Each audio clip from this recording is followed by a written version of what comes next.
ഈ ആർട്ടിസ്റ്റിക് ഡയറക്ടറുടെ ഒരു വിമർശനം ഉണ്ടായല്ലോ. അതായത് ഇത് നേരത്തെ ഈ ദീപിക സുശീലൻ്റെ വിമർശനം ഉണ്ടായല്ലോ, മുൻ ആർട്ടിസ്റ്റിക് ഡയറക്ടർ. അതായത് യഥാസമയം ഈ ഇതൊക്കെ അയച്ചു കൊടുത്തില്ല, അതുകൊണ്ടാണ് അതിന് അനുമതി കിട്ടാതിരുന്നത് എന്നത്. അത് പക്ഷേ ഞാനങ്ങ് മുഖവിലേക്ക് എടുക്കുന്നില്ല. കാരണം മുമ്പുള്ള ഇത് പരിശോധിച്ചാൽ ഏതാണ്ട് ഇതേ സമയത്ത് തന്നെയാണ്, ആ അയച്ചു കൊടുക്കേണ്ട സമയത്ത് തന്നെ ഇതൊക്കെ അയച്ചു കൊടുത്തിട്ടുണ്ട് എന്നതാണ് അത് സംഘാടകരുടെ വിശദീകരണത്തിലാണ് അതിനകത്ത് യാഥാർത്ഥ്യമായിട്ടുള്ളത്. അങ്ങനെയാണെങ്കിൽ ഈ മേള അട്ടിമറിക്കാൻ ഒരു ശ്രമം നടന്നിട്ടുണ്ട് എന്ന് തന്നെ വേണമല്ലോ കരുതാൻ. 10-16 സിനിമകൾ പ്രദർശിപ്പിക്കരുത് എന്ന് പറയുന്നു.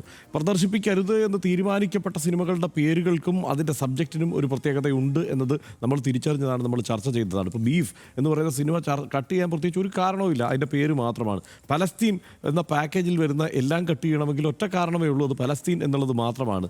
ഈ ഗ്രേറ്റ് ഡിക്റ്റേറ്റർ എന്നുള്ള സിനിമ കട്ട് ചെയ്യണമെങ്കിൽ അതെന്തോ ഈ പറഞ്ഞതുപോലെ സമഗ്രാധിപത്യത്തിനെതിരെയുള്ള എന്തോ നമ്മളെക്കുറിച്ചാണോ എന്നുള്ള ആശങ്കയുള്ള ഏതോ ഒരു ക്ലർക്ക് ഇരുന്ന് വെട്ടിയതാണ് അതെല്ലാം. അപ്പോൾ അങ്ങനെയുള്ള ആ വെട്ട് ഇതിനെ ബാധിച്ചിട്ടുണ്ട്. കാരണം എന്താണെന്നറിയാമോ? ഇതിൻ്റെ ഷെഡ്യൂൾ മൊത്തം തെറ്റി, പലതരത്തിൽ മാറി മറിഞ്ഞു. ഈ സിനിമകൾ ആരംഭിക്കാൻ വൈകുന്നു, അങ്ങനെ ആളുകളുടെ പങ്കാളിത്തം കുറയുന്നു. കാരണം ഇവിടെ മൊത്തത്തിൽ ആകെപ്പാടെ കുഴപ്പമാകുമ്പോൾ കുറേ ആളുകൾ പിരിഞ്ഞു പോകുന്നു. അപ്പോൾ ഇതിനെ അട്ടിമറിക്കാനുള്ള ശ്രമം നടന്നിട്ടുണ്ടോ എന്നുള്ള അന്വേഷണമാണ് പ്രാഥമികമായി ഇനി നടക്കേണ്ടത് എന്നുള്ളതാണ്. ഇപ്പോൾ സർക്കാർ ആർജവത്തോടെ ഒരു കാര്യം പറഞ്ഞു, മുഖ്യമന്ത്രി ആർജവത്തോടെ ഒരു കാര്യം പറഞ്ഞു. കേന്ദ്ര സർക്കാർ പ്രദർശിപ്പിക്കരുത് എന്ന് പറയുന്ന മുഴുവൻ സിനിമകളും ഈ ഫെസ്റ്റിവലിൻ്റെ ഭാഗമായി തന്നെ അവിടെ പ്രദർശിപ്പിക്കും എന്നുള്ളതാണ് സർക്കാർ തീരുമാനിച്ചിരിക്കുന്ന കാര്യം. പക്ഷേ ഇതിൻ്റെ ഷെഡ്യൂളിങ്ങിലും ഇതിൻ്റെ മൊത്തം സ്വാഭാവികതയിലും ഒക്കെ കുറേ കുഴപ്പങ്ങൾ ഉണ്ടായിട്ടുണ്ട്. ആ കുഴപ്പങ്ങൾ അവിടെ പ്രകടമാണ്. ആളുകൾ ഇല്ല എന്നുള്ളത് ഒരു വാസ്തവമാണ്. സാധാരണ നമ്മളൊക്കെ എല്ലാ ഫെസ്റ്റിവലിനും അവിടെ നമ്മൾ വലിയ ആഘോഷത്തോടെയാണ് ആളുകളെ കാണാറ്. ആ പങ്കാളിത്തം ഇത്തവണ ഉണ്ടാവുന്നില്ല എന്നുള്ള തോന്നലൊരു പക്ഷേ ഉണ്ടാവാനൊരു കാരണം ഇതാണ്. മറ്റൊന്ന് അതിൻ്റെ ഡേറ്റുമായി ബന്ധപ്പെട്ടുള്ള ചില സംശയങ്ങളൊക്കെയാണ്.